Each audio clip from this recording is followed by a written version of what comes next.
ورسوله أما بعد. Brothers and sisters, I wanted to talk about the topic of tolerance and judgment on each other and what that means. A lot of days in today's society we hear this slogan, "Don't judge me," and we hear in the news and media of what tolerance means, and they're defining tolerance to us. They're telling us this is what tolerance is, and you should be tolerant, and if you don't follow this, then you're intolerant and you're backwards. So I wanted to discuss what tolerance is to us and what we know of tolerance to be. In the English dictionary, if you look up the word tolerance or tolerate, it means to put up with something or someone unpleasant. That's the first definition. And then the second definition says to recognize and respect. So again, tolerate means to put up with something or someone unpleasant, and to recognize and respect. In the Arabic language, we have something a little more interesting. The word is hilm. To be tolerant is hilm, forbearance. Now hilm doesn't just have one meaning like many words in the Arabic language. It has other meanings as well. And one of the other meanings of hilm is to be mature, is to reach an age of maturity. We call that hilm. And even another definition to go even further, hilm is also used to describe intellect, intelligence, intellectualism. Hilm is also used to describe that. Allah subhanahu wa ta'ala uses that to describe those who reflect, those with intellect, halim. So we understand that when somebody builds forbearance, when somebody acts tolerant, when somebody behaves forbearantly, it's an act of maturity. And not only that, it's also an act of intelligence. And so, to look at the brief history of Rasulullah, one of the biggest examples of what I'm trying to get across is the Treaty of Hudaybiyah. And for those of us who don't know what the Treaty of Hudaybiyah was, in the beginning of Islam, when Rasulullah and his Sahaba were being exiled and they left to Medina, they wanted to come back to do Umrah, and they were stopped by the Quraysh who were still in control of Makkah at the time. And the Quraysh told them that not only can you not do Umrah right now, but also we have a treaty for you to sign. We have a condition for you to sign. And upon looking at the treaty with the Sahaba, the Nabi Sallallahu Alaihi Wasallam, he was very pleased with it and he liked it. But the Sahaba were very upset. And the reason for that was because the treaty to a normal, logical human being was very unfair. For example, it said that if somebody who wanted to convert to Islam left Mecca and went to Medina, they have to be returned. But vice versa wasn't true. If somebody wanted to go back to Mecca, the Meccans would keep them there. If a Muslim was in Mecca and he wanted to return to his family in Medina, he would keep them there. And this is just one example of how very unfair and illogical it seemed. So the Sahaba were very upset that first of all they're stopping us from doing Umrah for no reason, and on top of that they're telling us this very unfair and unreasonable treaty to sign. Rasulullah gave them, he told them relax, and he signed it.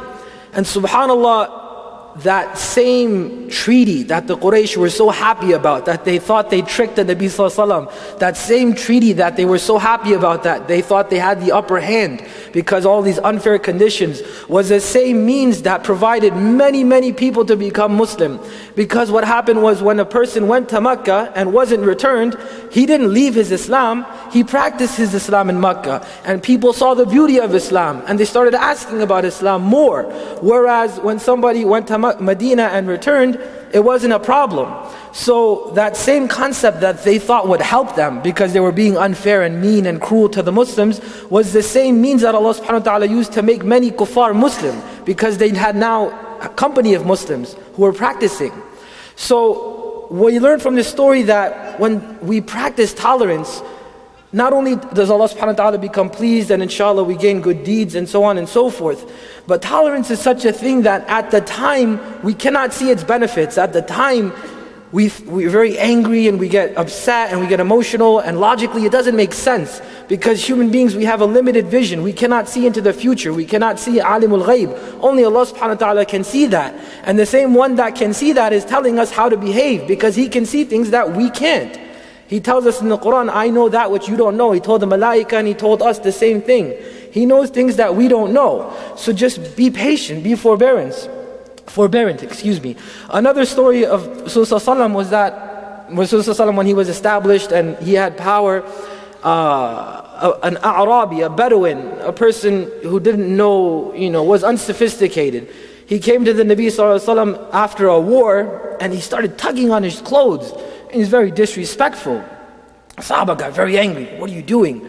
So not only did he tug on his clothes, but he started demanding that, look, Nabi, give me my share of the wealth, give me my share of the booty. So Rasulullah didn't, he didn't yell at him. He didn't say, get off of me. He didn't say, do you know who I am? He told the Sahaba, contrary, he told the Sahaba, he's like, don't worry, relax, be easy, sukoon, And he gave the man what he asked for and more. Another example is that a man came in, the same type of person, an Arabi.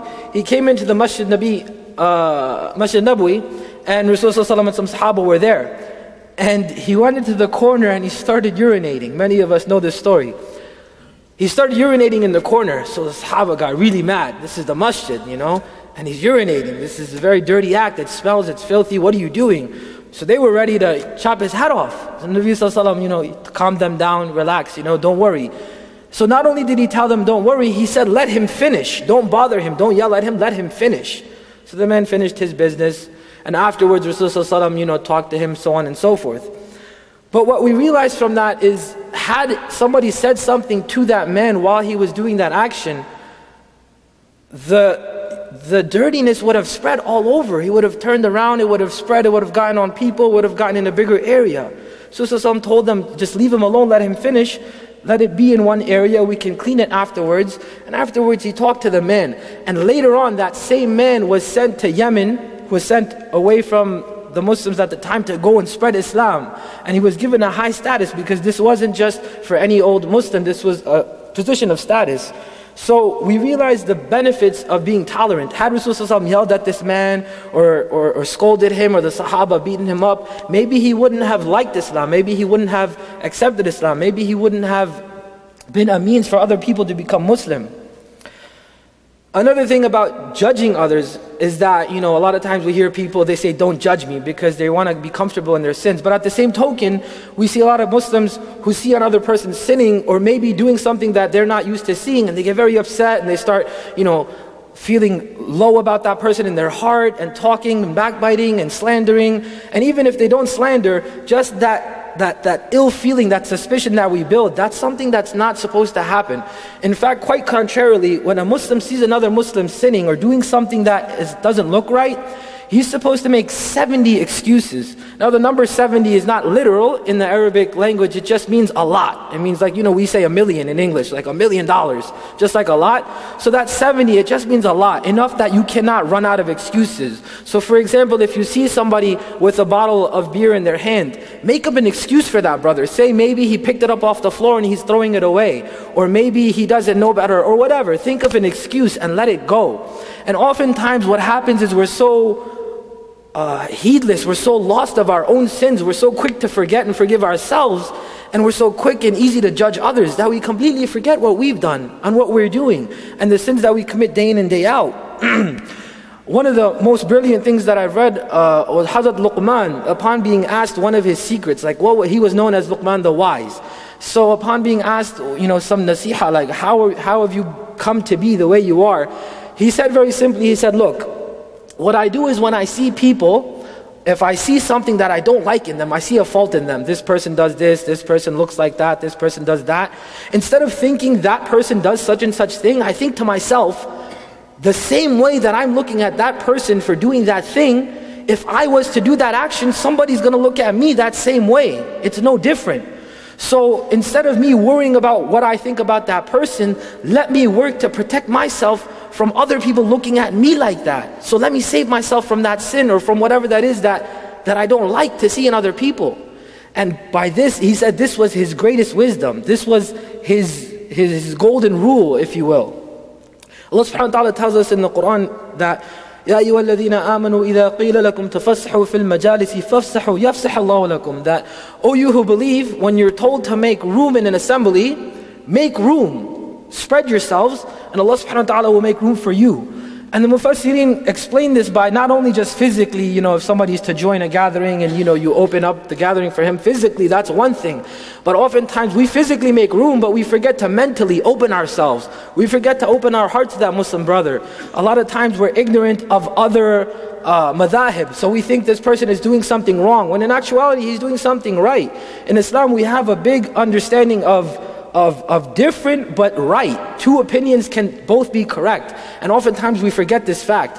One of the biggest examples of this is Ramadan, is when we see the moon. Two Sahaba from different villages came to the Nabi sallallahu alaihi wasallam. One Sahaba said, I saw the moon, Nabi sallallahu alaihi wasallam. The other said, we didn't see the moon in my village. And he told, in front of everybody, in front of each other, he told that party that saw the moon, he said, go start your Ramadan. And he told the other party that didn't see the moon, he said, you wait. So this is from the same source, this is from the Nabi sallallahu alaihi wasallam. And they're both doing different things. There's no hostility, there's no animosity, there's no division. So differences aren't what causes division, it's our hearts, it's our minds that we don't allow the acceptance of other people. I mean, most scholars even go as far as to say that when somebody else is sinning, make up excuses. But we don't even make up excuses when somebody else is doing something good.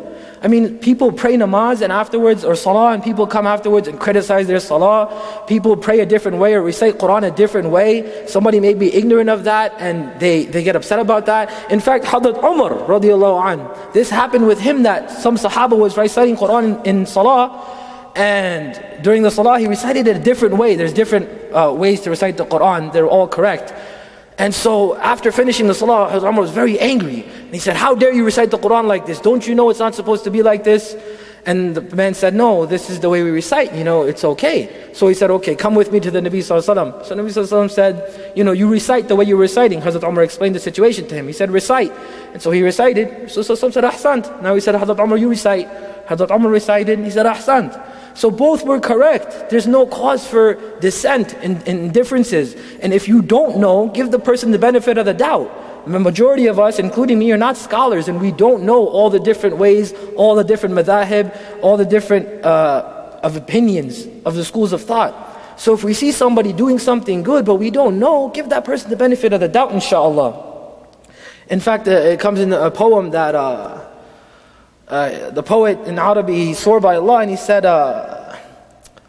ما ضاق الأرض بأهلها ولكن أخلاق الرجال تضيق, that the earth of Allah subhanahu wa ta'ala is not constricted with people. In other words, there's not so many people that people are becoming uptight because there's so many of us and we need our own space.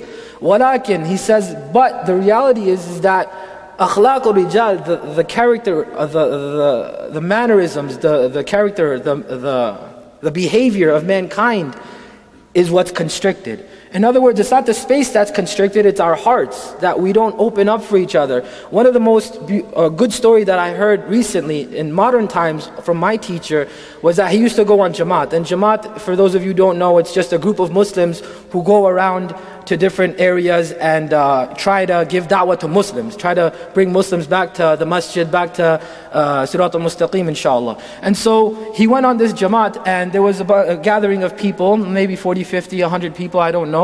But one of them, he had a habit of drinking. He had a very bad habit of drinking. And so even when he went on Jamaat, he would go on his own time and get drunk and wasted and come back. And so all the people were very upset. They used to complain to each other. They used to complain to their Amir. They would be very upset. And subhanAllah, the Amir was an alim. The leader of them had knowledge. And so he told them, he's like, don't worry. And people were very confused. They're like, why don't you kick him out? Tell him to go home. What is he doing on Jamaat? He's getting drunk. This is not what we do. So he said, don't worry, be patient. Don't worry, be patient. Halim, Hilm, he was forbearant. And subhanAllah, that same person that used to go drink every night in Jamaat, that same person now, he has his own madrasas in Pakistan, and he has his own schools, and he's making hundreds and hundreds of kids hufaz bi'idhnillah. Because that same alim that was patient with him, he talked to him after many times, and after he finally got rid of that bad habit, he realized that, this was the true way, that the scholar who was practicing Islam, this is what Islam teaches us, this is what Islam is. It wasn't just a front, it wasn't just a pretend that the scholar was doing so that person becomes good, but this was actually Islam, this is actually what we're taught to practice. It's not something that we just pretend to make Islam look good to people. But it really is, we need to start practicing making 70 excuses for people, being tolerant of other ways that aren't our own, being accepting of other ways that aren't our own. One of the biggest examples of this, again, is Hazrat Umar. People tend to think that, this person is doing this, he's doing that, he's committing zina, he's drinking, he's going here, he's going there, he doesn't do this, he doesn't pray. One of the greatest Sahaba of all time, Hazrat Umar, and I say this with utmost respect, he's Hazrat Umar, he's radiyallahu anhu wa radu an. And the scholars say that this same Umar at one point in time was worshipping idols. And for those of you who don't know, the worship of something besides Allah subhanahu wa ta'ala is greater than any sin you can imagine, be it zina, be it adultery, be it drinking, whatever. It's greater than any sin you can imagine. And Hazrat Umar, that same Hazrat Umar that's in the Quran, that radiyallahu anhum wa radu an, that Allah is pleased with him and he is pleased with Allah, that same man was worshipping idols. So we have to be patient when we're judging people, because we have no idea on whether or not they will change tomorrow, the day after, next year. Maybe we'll never see that person again, but before he dies, he does tawbah. And Allah subhanahu wa ta'ala loves that tawbah so much that He accepts it. So inshallah, may Allah subhanahu wa ta'ala give us the tawfiq to be patient with each other, to be tolerant of each other in our differences, and in our different cultures, and our different ways. And even people who are sinning, be patient with them. Don't scold them, don't yell at them. It's going to turn them away. May Allah subhanahu wa ta'ala give us the tawfiq to keep on ihdina as-sirat al-mustaqim. Wa akhir da'wana alhamdulillahi rabbil alameen.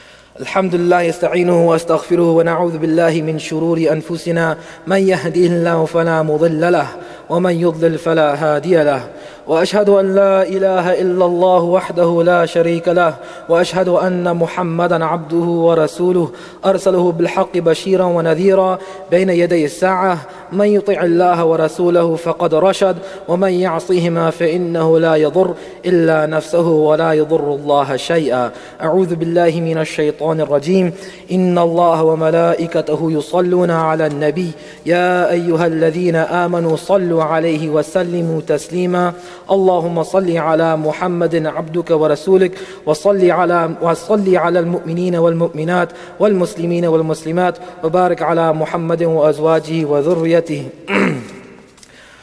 Just one thing before I finish the second khutbah is that it comes in the hadith that a man asked the Nabi sallallahu alaihi wasallam, what is Islam?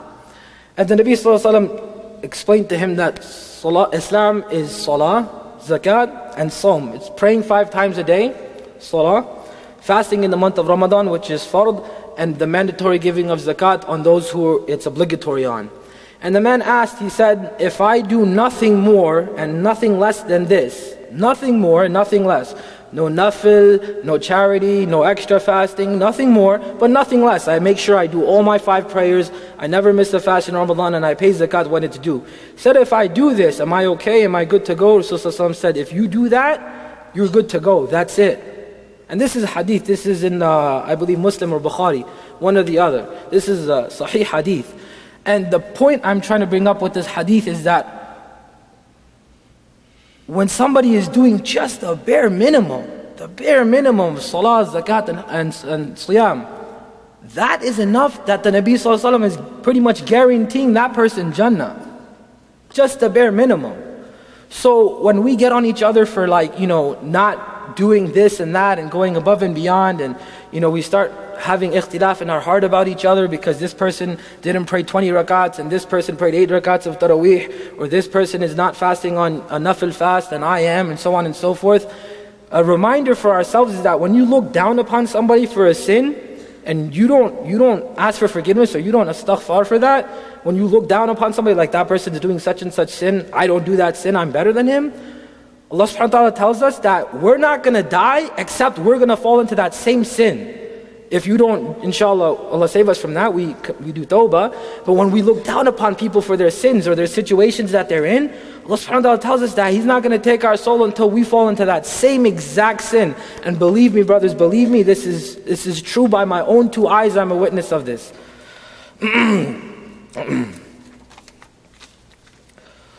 قال النبي صلى الله عليه وسلم أرحم أمتي بأمتي أبو بكر وأشدهم في أمر الله عمر وأصدقهم حياء عثمان وقضاهم علي وفاطمة سيدة نساء أهل الجنة والحسن والحسين شباب أهل الجنة وحمزة أسد الله وأسد رسوله.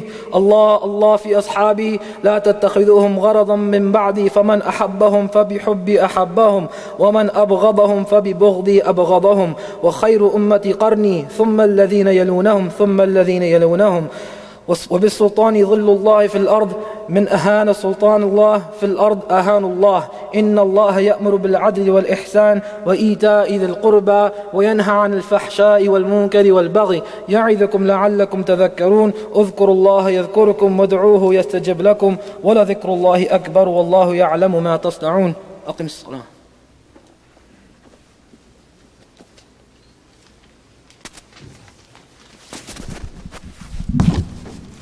Assalamu alaikum, brothers and sisters. I want to